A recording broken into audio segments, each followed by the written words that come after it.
You think you're in control of your fears. You believe anxiety fades with time. But what if the only way to conquer fear is to face it head on? What if avoiding it only makes it stronger and more overwhelming? Sometimes the bravest thing we can do is to confront our fears directly, no matter how daunting they seem.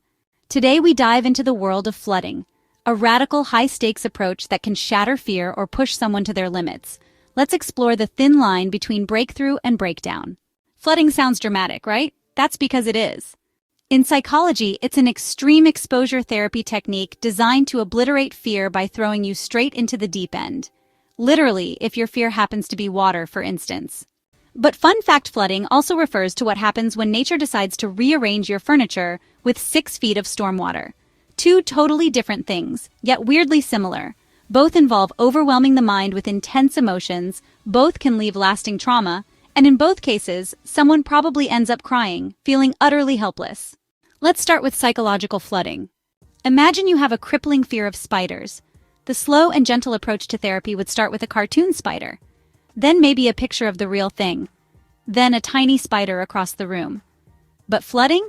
Flooding says, nah, let's dump you in a room with 100 tarantulas and see what happens next.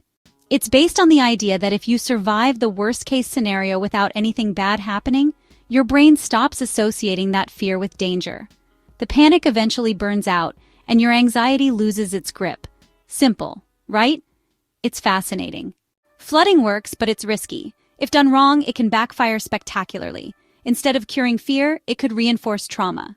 It's basically psychological skydiving, great if you land safely, but a nightmare if your parachute fails.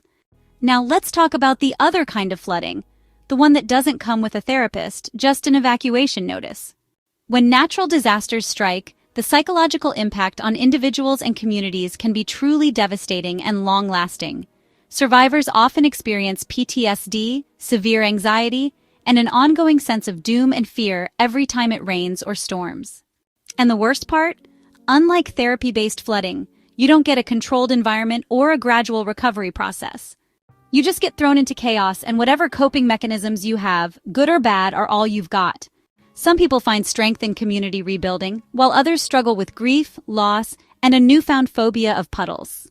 Therapy, particularly cognitive behavioral therapy or CBT and EMDR, can help survivors process and understand their trauma. But long-term recovery often requires more than just individual healing. It takes systemic support and community involvement, from government aid to mental health initiatives and local outreach programs. Because at the end of the day, disaster recovery isn't just about fixing broken buildings. It's about rebuilding broken lives. So whether we're talking about exposure therapy or natural disasters, flooding is all about confronting fear in its rawest form.